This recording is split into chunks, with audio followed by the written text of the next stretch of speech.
기무사 문건, 지금 이게 청와대와 국방부 간의 진실 공방으로까지 번지고 있는데요. 그간 기무사가요, 이게 제주다 좋다고 해야 될지 다방면으로 했던 기획설, 심지어 이미지 컨설팅을 했다는 것까지 공개가 됐습니다. 세월호 수습 당시에 했다는 이 작업들, 변호사님 도대체 어떤 겁니까? 그러니까 그때 2014년 세월호 사고가 나서 6개월 동안 기무사에서 세월호와 관련된 문건을 무려 156건을 만들었습니다. 그러니까 이틀에 한 권꼴로 문건을 보고를 했던 건데 네. 이게 이때 두 가지로 나눌 수 있는 게 첫 번째는 세월호 과연 인양을 할 것이냐 말 것이냐. 그럼 인양을 하지 않으면 어떤 식으로 처리할 것이냐. 결론은 이 인양을 하게 됐을 경우에 오히려 정권에 부담이 될 수 있기 때문에 아예 수장하는 방식으로 해서 그냥 바다에 수상공원을 만들자 이렇게 만들었고요. 네. 또 하나는 아니 사과까지 하고 했는데도 불구하고 정부에 대한 신뢰도라든가 지지율이 계속 떨어지고 있다. 그런 이걸 어떻게 끌어올릴까라는 거에서 감성적인 접근을 해라. 감성적인 접근을 하면서 이명박 전 대통령이나 오바마 전 대통령의 어떤 행사장의 모습 같은 것을 예로 들면서 여성으로서의 감성적인 접근을 하면서 희생자 이름도 한 사람 한 사람 좀 불러달라. 그리고 SNS 활동 같은 걸 하면 뭔가 모성애를 국민들에게 호소하고 보여줄 수 있을 것 같다라는 그런 이미지 컨설팅을 한 겁니다. 저러고 보면 기무사는 세상에 참 관심이 많은 것 같아요. 저희들은 국군 기무사니까 네. 군인들로 알고 있는데 세상에 대해서 관심이 많은 거죠. 근데 전 기본적으로 대통령이 잘못하는 겁니다. 기무사 저런 문건을 만들어 오면 아이디어는 좋네 이럴 수는 있지만 왜 누구들은 누구 해야 될 일을 하고 왜 남의 간섭을 하냐 이런 거 하지 말 한마디 딱 했으면 저런 일이 안 생기거든요. 그럼 변호사님 좀 컨설팅을 기무사가 하고 대통령이 그대로 따라 하신 거예요? 저기 문건 작성하고 닷새 뒤에 박근혜 전 대통령이 눈물로 국민 담화를 발표한 그렇죠. 그 문건에 보면은 감성적인 접근을 해라 이런 것도 들어있다 그러고 네. 그다음에 또 이명박 대통령 같은 경우도 천안함 용사들 이름을 불러줬다. 또 오바마도 그 당시 총격 사건으로 죽은 사람들의 이름을 불러줬다. 네. 이런 아이디어를 준 거예요. 그러니까 박근혜 대통령도 죽도 희생자 이름을 불렀잖아요. 그러니까 사실은 그 어떤 경우로 됐는지 모르겠지만 기무사의 아이디어가 채택이 된 건 맞지요. 그 아이디어 좋은지 모르겠지만 대통령은 그래서는 안 된다는 거죠. 그러니까 저는 기무사 논란이 지금 막 네. 확대되고 있는데 이 세월호에서 관련된 여러 가지 또 이 기획 문건들 네. 이런 것들이 실제로 대통령에게 전달이 됐는지 그 대통령이 그것을 수용해서 저런 쇼를 한 건지 확인해 봐야 되겠습니다만 저는 그 이전에 네. 기무사라는 데가 뭐 하는 데인지를 정확히 좀 알아야 됩니다. 네. 기무사법이 있고요. 기무사가 본래 하는 것은 군대 내 방첩과 보안 업무에 한정돼 있어요. 아니 저기 세월호가 군대 내 방첩하고 보안하고 무슨 상관이 있습니까? 오지랖이 넓어도 너무 넓은 거지요. 네. 그리고 만약에 그것들을 기무사 안에서 문건을 작성할 이유가 하등의 이유가 없거든요. 본래 업무하고 상관없는 겁니다. 월거래입니다. 그런 것들을 해왔다는 것 자체가 놀라운 것이고 물론 그것이 이제 청와대로 보고가 되고 청와대에서 또 어떤 과정을 거쳐서 대통령까지 갔다 간다면 그것도 우리가 엄단을 해야 되겠습니다만 기무사가 정말 자기가 해야 될 업무가 정확히 무엇인지를 모르고 있는 지금 상황인처럼 지금 몇 년째 그대로 오고 있다는 거거든요. 네. 이번 기회에 진짜 기무사가 자기 역할 이번에 MB 정부 박근혜 정부 때 국정원이 이 국정에 개입해서 많은 논란이 돼서 지금 많은 사람들이 지금 감옥에 가 있는데 국정원도 국정을 해야 될 법에 따라서 또 해야 될 역할이 정해져 있거든요. 기무사도 이번 기회에 좀 기무사 법에 따른 자기들이 고유한 역할만 한정해서 할 수 있는 그런 네. 개혁 조치가 좀 필요해 보입니다.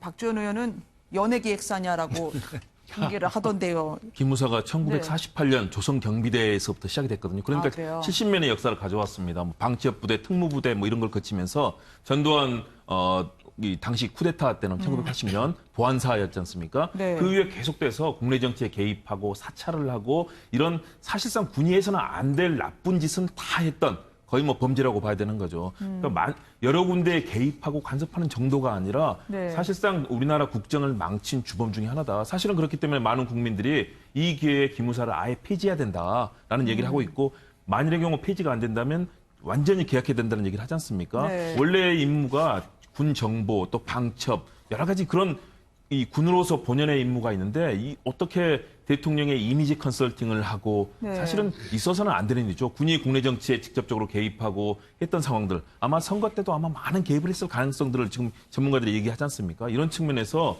기무사가 이번에 그동안 했던 행태에 대해서 밝혀진 이 사건은 정말 네. 근본적으로 조사돼서 기무사의 존폐까지도 정말 열어놓고 반드시 개혁해야 되는 우리 국정에서는 가장 중요한 과제 중에 하나가 됐습니다. 네.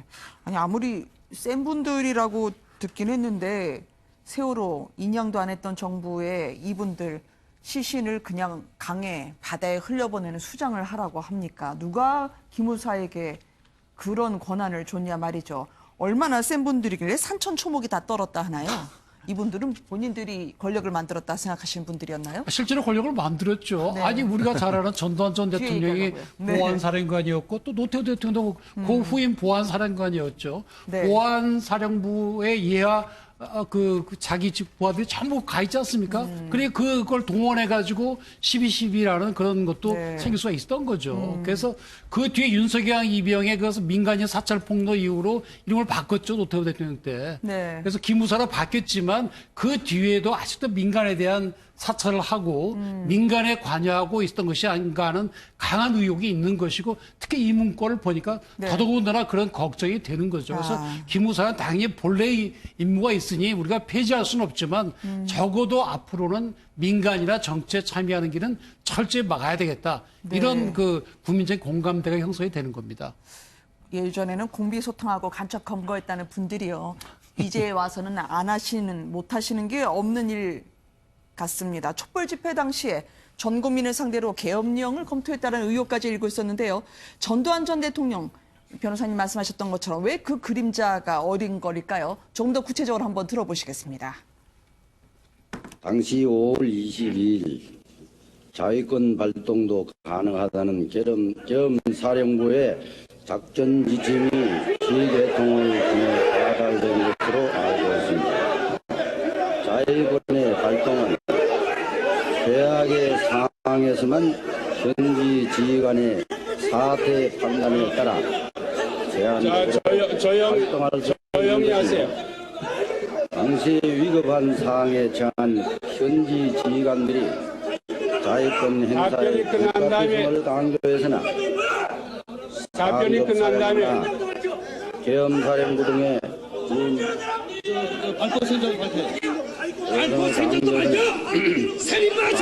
사령부나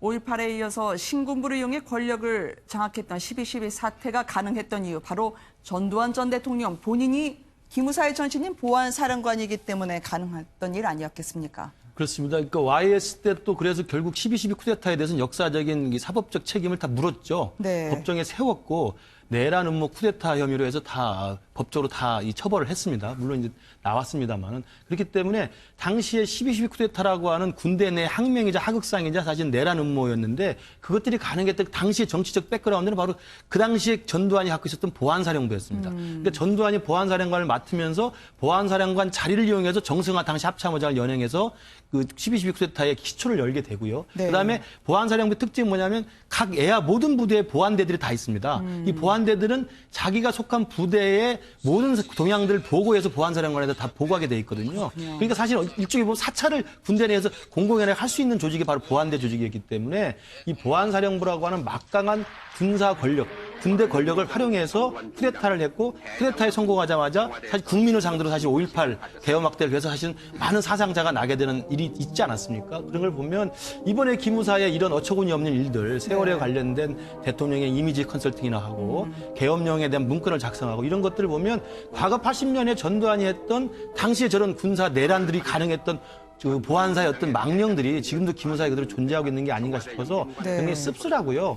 이번 게 정말 다들 패널분들이 말씀하십니다만 국군 기무사령부에 대해서는 확실한 개혁 조치가 국민들 앞에 좀 내놔야 될 거라고 생각을 합니다. 네. 이번에 공개된 문건이 참 무서워요. 저는 조금 전에 전두환 전 대통령이 하고 있는 게 이제 5월에서 왜 총기가 발표됐냐 이거에 대한 해명을 하는데 네. 이 자유권 발동이라서 현지 상황을 위중해서 불가피했다는 식으로 지금 변명 아닌 변명을 하고 있지 않습니까? 네. 근데 이번에 발견된 문건을 보면요, 딱 그런 구조인 거예요. 위수령을 내려가지고 군인들이 현장에 투입이 되게 되면 시민들과의 충돌이 있을 거 아니겠습니까? 충돌이 있다는 건 불행한 일이 있을 수도 있는 거고, 그러면 거기에 자유권 발동 차원에서 계엄을 또 내릴 수도 있다라는 겁니다. 그 다음엔 탱크를 집어넣겠다는 거예요. 그러니까 이게 정확히 30년 전으로 돌아가지 않은 그런 계획처럼 보이기 때문에 그래서 네. 소름 끼치는 문건이라는 겁니다.